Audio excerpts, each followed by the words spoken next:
mempresentasikan hasil diskusi kami pada mata kuliah kewirausahaan, di mana di sini kami akan membawa salah satu produk yang tentunya sangat unik yang akan kami bawa ini, di mana produk ini adalah produk abon ayam pedas daun jeruk yang kami namakan Debon ayam pedas daun jeruk.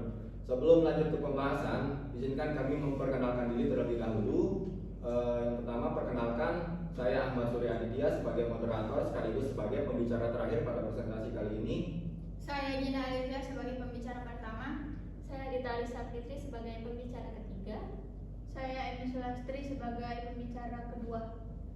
Oke, tanpa berlama-lama, langsung saja kita mulai pada pembahasan pertama, di mana pembahasan ini akan disampaikan oleh Saudari Gina Alivia. Kepada Gina Alivia dipersilahkan. Terima kasih moderator. Jadi apa sih abon ayam pedas daun jeruk itu? Jadi abon ayam pedas daun jeruk ini adalah produk olahan daging yang dipadukan dengan bumbu pedas khas Indonesia dan yang ditambah dengan daun jeruk sehingga menghasilkan rasa yang segar dan unik. Jadi mengapa sih harus abon ayam pedas daun jeruk? Yang pertama, produk ini memiliki beberapa keunggulan, di antaranya yang pertama, praktis dan tahan lama. Pertama, abon ini sangat cocok untuk mahasiswa kos dan pekerja sibuk yang tidak memiliki waktu luang untuk memasak sehingga membutuhkan makanan yang praktis. Produk ini juga dapat disimpan dan tahan lama sehingga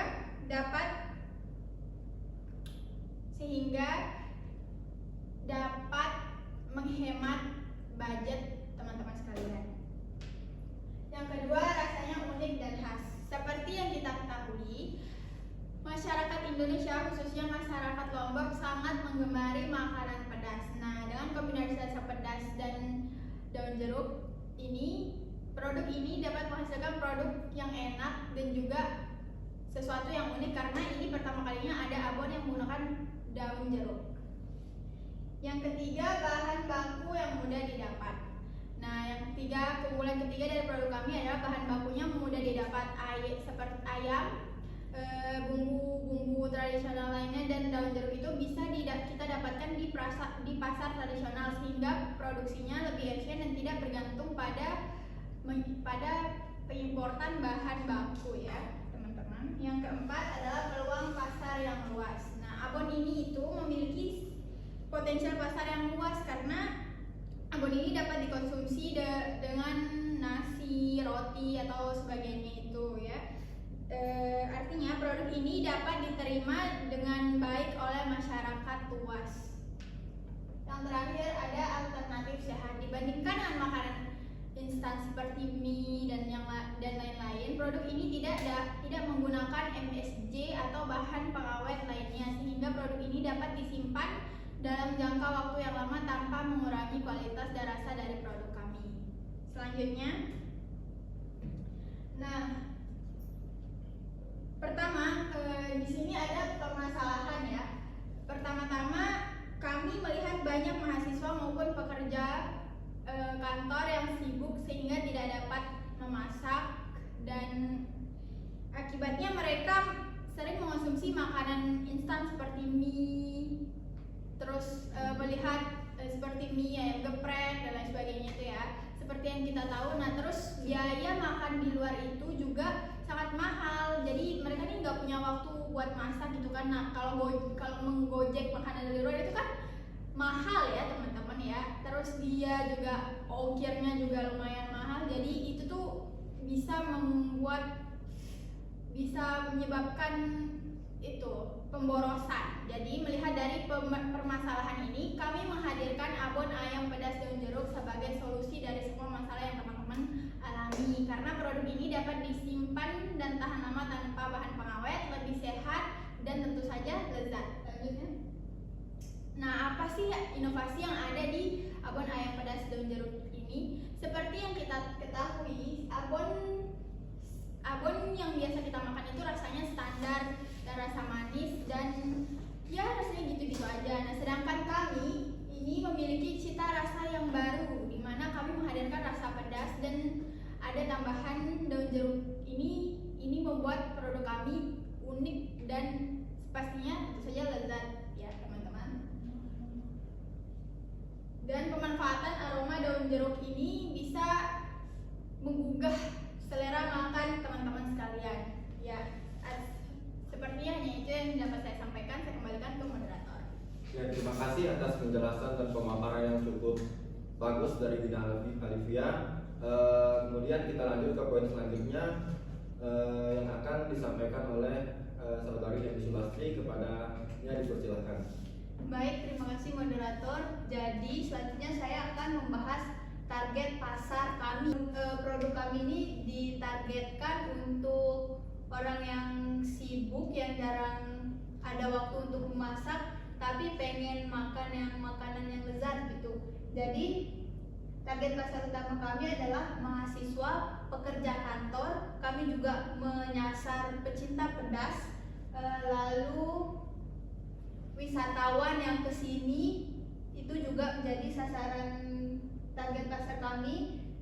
Masyarakat yang mencari alternatif makanan praktis. Kami juga memperhatikan segmentasi pasar berdasarkan usia, pendapatan, dan preferensi rasa. Selanjutnya, nah setelah kami mengetahui target pasar kami, kami memiliki strategi pemasaran. Pertama, strategi kami itu secara langsung ya, kami menyasar tempat-tempat target pasar kami berkumpul. Misalnya di area kampus, kami akan menawarkan ke teman-teman terdekat lebih dahulu, teman kelas, teman organisasi, selalu kos-kosan. Kan rata-rata saya sama Dita sih yang kos ya, kami punya teman kosan ya. Kami akan menawarkan di grup kos terlebih dahulu. Lalu kami akan ikut bazar atau event. Selanjutnya kami juga akan mungkin menitipkan ke warung atau toko-toko yang ada di sekitar kampus ya. Nah, yang strategi pemasaran yang kedua melalui media sosial kayak TikTok, Instagram, WhatsApp. Kami akan mempromosikan secara pribadi terlebih dahulu karena kami belum membuat akun khusus untuk jualan ini. Jadi kami lewat sosmed pribadi terlebih dahulu. Mungkin nanti kalau sudah ada brand udah terkenal atau enggak udah lama ya, kami akan membuat akun khusus untuk jualan. Nah, untuk promosi kami juga akan memberikan sampel gratis kepada teman atau keluarga untuk dicicipi agar tertarik untuk membeli produk kami. Sebagai promosi juga karena kami kan belum dikenal ya, jadi kita memberikan sampel gratis ini untuk dikenal gitu. Nah, selanjutnya untuk pembelian pertama itu kami akan menawarkan diskon yang menarik tentunya ya untuk pembelian pertama. Jadi jangan lewatkan kesempatan mendapatkan diskon pembelian produk kami. Oke, segitu dulu dari saya. Saya kembalikan ke moderator. Oke, terima kasih. Sebelumnya saya ucapkan kepada Dendi Sulastri atas pemaparan dan penjelasan yang cukup jelas dan bagus ya teman-teman. Oke, selanjutnya poin selanjutnya ini yaitu tantangan dan solusi, dan poin ini akan disampaikan oleh saudari Dita Arisa Fitri. Kepadanya dipersilahkan. Baik, terima kasih moderator. Jadi kali ini saya akan membahas tentang tantangan dan solusi yang kami hadapi dalam memasarkan produk yang kami miliki ini. Yang pertama itu ada persaingan dengan kompetitor lain. Seperti yang sudah diketahui, ada banyak sekali penjual-penjual abon yang ada di sekitar kita, tapi solusinya dalam persaingan dengan kompetitor lain ini kami menawarkan keunikan rasa, lalu strategi pemasaran yang kuat, serta harga yang terjangkau dan kompetitif untuk menarik konsumen. Selain itu, kami juga akan menghadirkan rasa-rasa baru seperti rasa abon rasa rendang atau mengganti varian produk kami menjadi abon tongkol pedas daun jeruk. Namun untuk sekarang kami hanya mempunyai satu produk, yaitu abon pedas daun jeruk. Yang kedua, tantangan yang kami hadapi ini dalam menjaga kualitas produk. Solusinya kami akan selalu menjaga kehigienisan produk dan proses pembuatan produk, lalu membuat abon pedas daun jeruk ini dengan cara yang higienis agar memiliki masa simpan yang baik. Dan yang ketiga, seperti yang dijelaskan oleh Emi tadi, kami belum memiliki nama yang luas di kalangan masyarakat. Jadi tantangan yang paling sering kami hadapi adalah membangun brand awareness. Solusinya kami menggunakan media sosial dan berbagai jenis promosi digital lainnya untuk memperkenalkan produk kami agar lebih dikenal di kalangan masyarakat. Dengan menghadapi semua tantangan yang ada ini, kami harap abon pedas daun jeruk ini akan diterima di kalangan masyarakat. Next. Berikutnya ada proses produksi. Yang pertama itu ada pemilihan bahan. Jadi kami di sini sangat mementingkan kehigienisan dan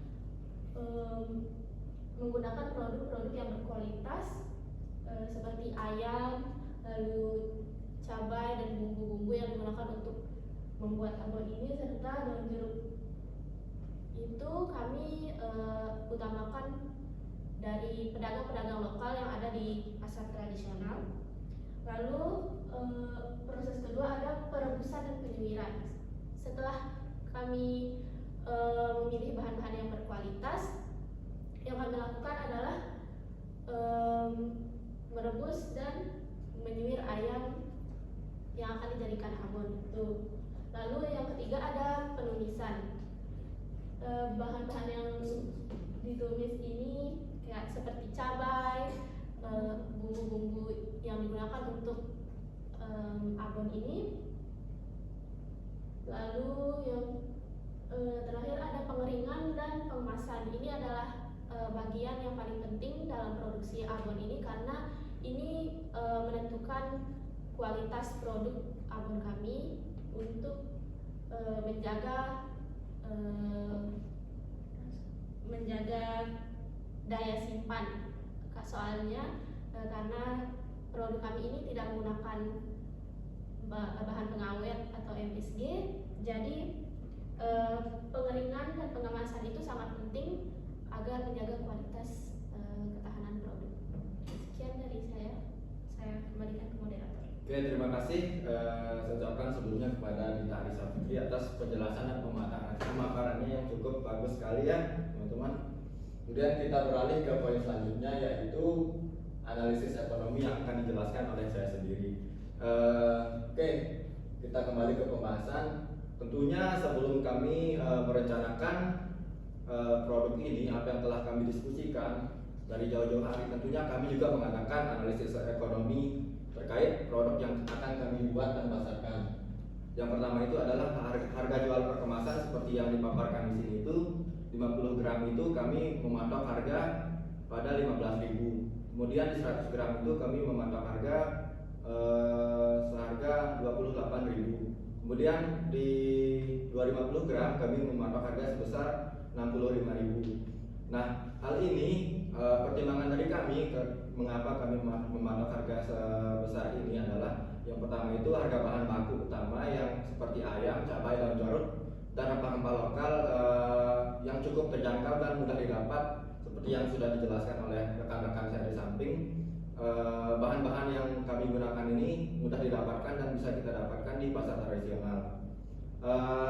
Tak hanya itu, proses produksi kami tidak memerlukan teknologi yang mahal, namun tetap mengutamakan kualitas dan higienisan produk. Kemudian margin keuntungan yang kami tetapkan juga cukup besar untuk menetapkan biaya produksi, pengemasan, distribusi maupun promosi. Selain itu juga pertimbangan dari kami adalah harga ini masih sangat kompetitif jika dibandingkan dengan produk sejenis di pasaran yang berkisar sekitar harga kurang lebih 30 sampai 35.000 untuk yang 100 gram.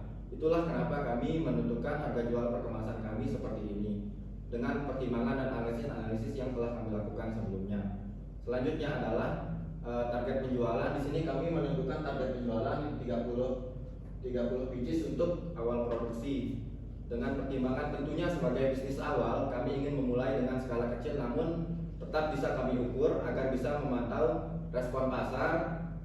Tentunya kita juga menjaga kualitas dan menyesuaikan kapasitas produksi. Dengan asumsi 1 kg abon bisa menghasilkan kurang lebih kemasan ukuran 100 gram, maka di 3 kg produksi kami bisa menghasilkan produk sebesar 30 pieces. Ini juga kami sesuaikan dengan kapasitas produksi harian dan tenaga kerja internal kelompok kami, di mana kami tidak perlu menyewa tenaga luar, dan produk ini memang kami buat dengan tim kami. Jadi kami tidak memakai orang lain untuk mengerjakan produk ini. Itulah kenapa kami mempertimbangkan terkait hal tersebut. Selain itu, apa yang kami pertimbangkan juga adalah jumlah ini cukuplah untuk distribusi di ruang lingkup kampus, teman dan media sosial sebagai langkah awal untuk mempromosikan dan memperkenalkan produk yang kami yang kami pasarkan. Selanjutnya adalah modal awal untuk 3 kg abon. Di sini kami sudah memaparkan seperti contoh rencana anggaran biaya produksi kami. Yang pertama itu pada bahan baku yang berkisar sebagai di jumlah 464.000. Kemudian di biaya untuk kemasannya atau packagingnya sekitar 70.000. Kemudian di biaya operasionalnya itu sekitar 170.000. Kemudian total modal produksinya itu sekitar 700.000-an lah. Kemudian mengapa kami mempertimbangkan hal ini? Ini juga sudah kami estimasikan terkait jumlah modal ini. Yang pertama itu untuk produksi 30 pieces abon ayam, kami melakukan pembelian ayam sekitar 6 sampai 7 ekor yang berkisar di angka 400.000. Kemudian untuk biaya bahan baku atau bumbu-bumbu itu kami perkirakan sekitar 70.000 seperti yang ada di sini. Kemudian untuk biaya operasionalnya itu seperti biaya gas, minyak goreng, listrik dan sebagainya adalah kami patok di harga 70.000-an. Kemudian biaya operasionalnya itu ya sekitar 170.000. Nah, selanjutnya adalah BEP tercapai pada bulan kedua atau ketiga. Di sini break even point-nya tercapai pada bulan kedua atau ketiga. Kenapa kami mempertimbangkan terkait BEP kami akan tercapai pada bulan kedua dan ketiga adalah tentunya dalam 1 bulan pertama itu kami fokuskan pada promosi, branding, dan uji pasar. Mungkin pada bulan pertama ini laba dari kami masih belum maksimal.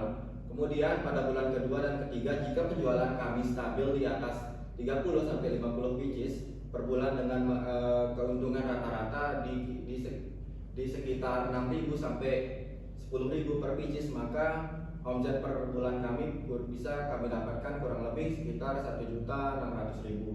Kemudian keuntungan bersih setelah potong biaya itu kurang lebihnya sekitar 1.600.000. Maka modal awal sebesar kurang lebih 700.000 ini dapat kami kembalikan pada bulan kedua dan ketiga produksi penjualan kami. Karena di bulan pertama itu seperti yang sudah saya paparkan tadi, pada bulan pertama itu kami fokus untuk pada promosi dan memperkenalkan brand kami.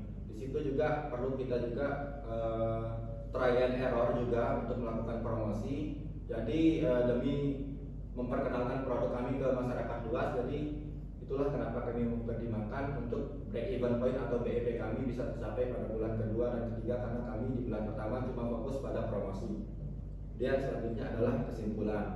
Nah, kesimpulannya adalah Abon ayam pedas daun jeruk ini merupakan solusi makanan yang praktis, sehat, dan ekonomis, dan ini juga cocok untuk memenuhi kebutuhan berbagai kalangan, terutama kalangan mahasiswa dan pekerja yang sibuk.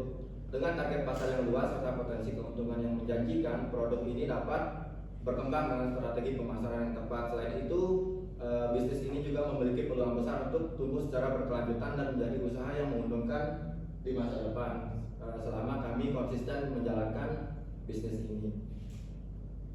Mungkin itu saja dari kelompok kami. Kami ucapkan terima kasih atas teman-teman yang sudah memperhatikan di sini. Kurang lebihnya mohon maaf. Wassalamualaikum warahmatullahi wabarakatuh.